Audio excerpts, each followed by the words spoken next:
I know many of you here won't be targeting kids, and you're probably wondering why on earth you're sitting here for this. What I want you to do for the next 10-15 minutes is just try to see through the lens, a 4-foot-high lens, see through the lens of an 8-year-old. And you will see that kids are not just tomorrow's consumers, they're actually the most influential people now in any family, influencing brands, attitudes, and purchase habits. So first, I just want to take you through a little bit about us. Quick show of hands, how many of you read the Beano as kids? Fair few. There's about 43% of the UK population read the Beano as children. Where we are now is obviously comics are in decline. So 3 years ago, Beano Studios was launched with the aim to really provide content around the Beano for a new digitally first generation. So we still have the comic, but we also have our character universe. So we are producing TV programmes based around all of the famous Beano back catalogue of characters. So for those of you who love Dennis or Banana Man or Minnie the Minx, expect to see them on small and large screens soon. We also have the fastest growing children's network in the UK as well, and a commercial angle where everything that we do, we make available to brands as well. Everything we do, and the secret to our success, is because everything is founded on insight. We call it the Beano Brain. All of our content, everything that we put out, whether it's on TV or whether it's on our digital platform, comes from a position of insight. And this is our real-time insight ecosystem.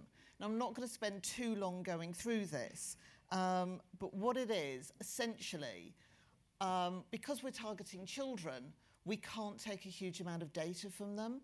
But what we can know, for example, is on Sunday evenings, children aren't online. It's the time where they go and spend time with their family, resetting for the week ahead. We also have an opportunity online where we have quizzes that the kids like to fill out. These are the kind of quizzes, things like, what Harry Potter character am I? Or which Disney character would I be?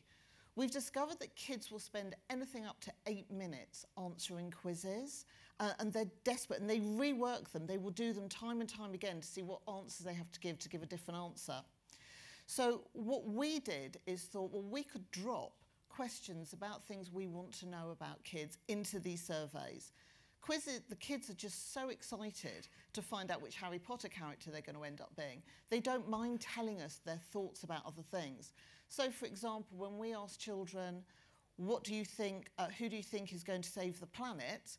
Is it going to be big business? Is it going to be politicians, parents, or kids?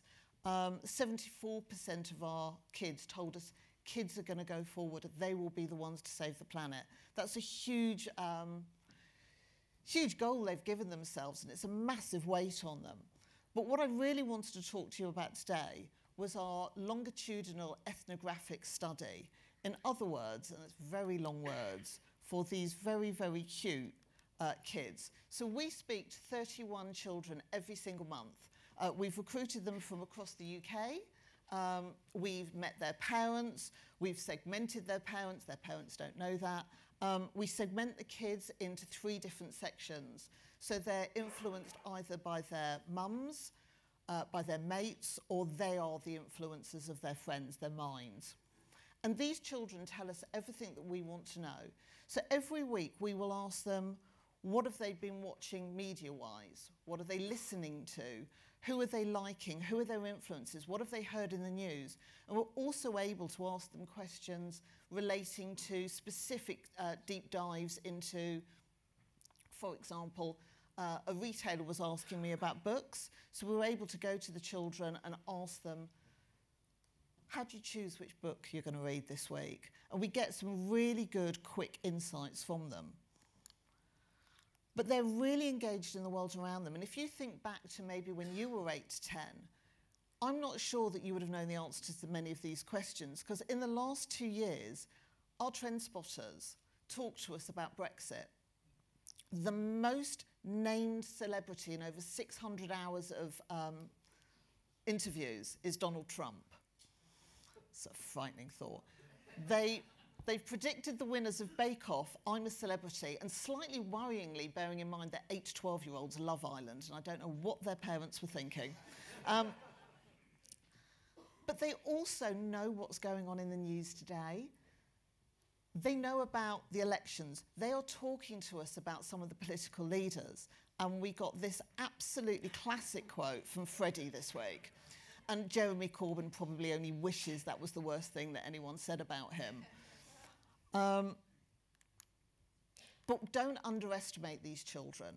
So this is AliA. AliA is an influencer. He's a YouTuber. Very weird if you don't know what he does. He plays video games and streams himself playing them. And apparently it's a thing. I don't know, maybe I'm just too old for this. But the kids loved him and they used to talk about him every single week. But suddenly we were hearing things like, no, don't talk to him anymore, we don't watch him, because he's clickbaiting, and they used the word clickbaiting. And this is 8 to 10-year-olds, 8 to 12-year-olds talking about clickbait. They were saying he was promising us shortcuts in Fortnite, but he didn't deliver. So they turn off from that. So make sure that anything that is targeted at children is true and that they get what they're hoping for. This is something called our map of hotness. We produce this every quarter. We talk to these kids about what brands and what things are exciting to them. These are the brands that they are telling us is hot. So you can see that the ones that are ring marked in green, they are the evergreen ones. These are the ones that month in, month out, they are talking about. Christmas, Ant and Dec, Lego, Marvel are the kind of things that are always on here. Red is where most of the brands would want to be, or the people want to be. This is where the kids are actually telling us these are hot. And we were fascinated to see Starbucks suddenly appear on there. And that was a new thing. And it's because kids are aging up. They love to be in a Starbucks, ordering their Frappuccino, makes them feel a bit older and cooler. But you'll see on here that also in red currently, just to the left, is Boris Johnson. They do worry that they get a little bit confused. If you show them a photo of Boris and Donald Trump, there is some confusion. But even more hilariously, Boris and llamas get confused a lot between the kids as well. You need to have a photo of a llama to get that one. But it's really, really interesting to see. So we see things coming in and coming out all the time. Netflix is absolutely hot with the kids this summer. They were loving it. And I think one of the earlier speakers was talking about it was the discovering the old content. The kids were loving the shows like Friends, Fresh Prince, and they were watching them all the time. But you can see Netflix is just slightly going into the cool area now. They're still liking it, but it's not as hot as it was. And the reason for that is because kids are not differentiating between the content that they watch. So they'll say things to us like, oh, I'm not watching YouTube anymore, I'm watching Netflix. It's not about platform. Where they're getting a lot of their content at the moment is TikTok. And TikTok, as you probably know, is just about to be fined multi-millions for taking data from kids. And they're denying that they know kids are on their platform.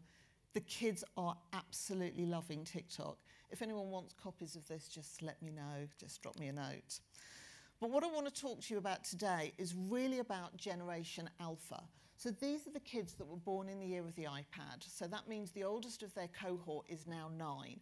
We spoke to 9 and unders, and we also spoke to the younger end of Generation Z as well.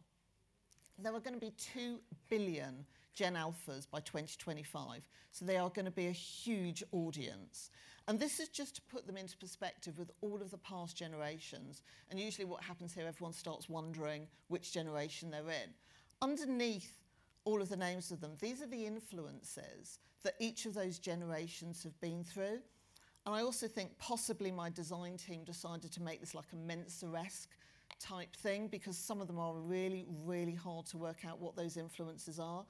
My favourite is next to Margaret Thatcher in 1979. That's a test tube baby, in case anyone was wondering.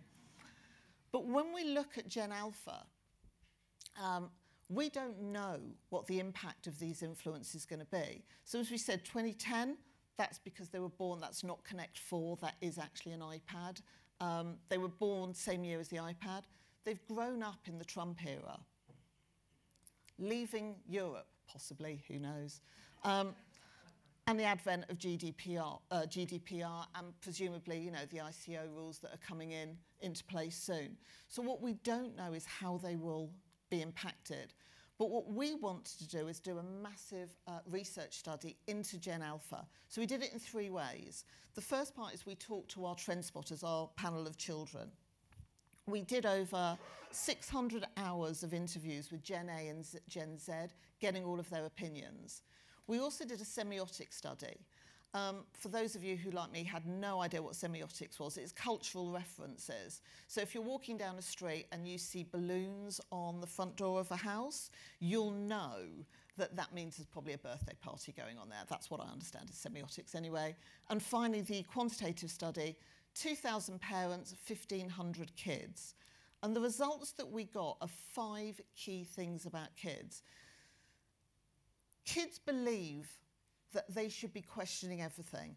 In an era where fake news probably only became to prominence, what, 2017 with I keep saying Trump, I must stop talking about him. But children are recognising fake news and they think they're the ones that can identify what it is. They question everything they see on the internet. They're also the kids of millennials. So millennials were probably the first generation who grew up with stranger danger. And it's those millennial parents who are trying to give their kids a little bit more freedom. And these kids are telling us that they want to spend more time outdoors, which is why on Beano, we give them what we call boomerang content. So boomerang content is they come onto our platform, they get ideas of things to go out in the real world, and then they go off and do it, and then they can come back to the platform afterwards. Really differently. They want to make and do things. So 80% like making slime. My favourite one there is that they 42% like knitting. 20% of these, rather worryingly, have already made some money from one of these things. There's something as a stat like 70 or 80% of kids say when you grow up they want to be a YouTuber or an influencer because they believe it's easy money. They also want to discover for themselves, very differently from other generations. They don't want to be told what to do, they want to discover it. So they use the internet. It's not about navigation for them, it's about discovery. So if they want to find out about something, they will just go and look out for it for themselves. And finally, and I don't think this one's going to come as a surprise to people, it's an acceptance of you know what I'm trying to say there. And it's about gender not mattering. We've got a character in one of our shows, Dennis and Nasher Unleashed. And Ruby is in a wheelchair, but she's also a maths whiz. So we were asking the kids, just tell us what you think of each of the characters. It was fascinating. With Ruby, it was probably the 4th or 5th thing that kids were telling us was that she was in a wheelchair. All of them were telling us she was the maths whiz. That was the first thing that they thought about her. It's very different generationally. We have a full white paper all about this, but this is just some of the key findings about us. So that nearly 1 out of 2 Gen Alphas spend time away from their devices.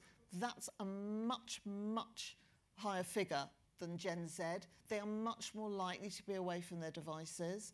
And 1 in 5 of them have taken place in a march or research, in a protest. We've all seen Greta Thunberg obviously going off. The kids are fascinated by this. They do genuinely believe they will be changing the planet. And famous Gen Alphas, Archie Harrison Mountbatten Windsor, Stormy Kardashian Jenner, not quite sure what the surname is, Harper Beckham. So if I'm going to leave you with one thing, it's that the kids are the untapped influencers. In the home, 78% of kids influence household holiday choices. They are going to be the influencers in that home. So they are the ones that will be harnessing the positivity of pester power. And in the playground, they will be convincing their friends about what to buy, what to think, and what to do. And that's it. Thank you so much for your time.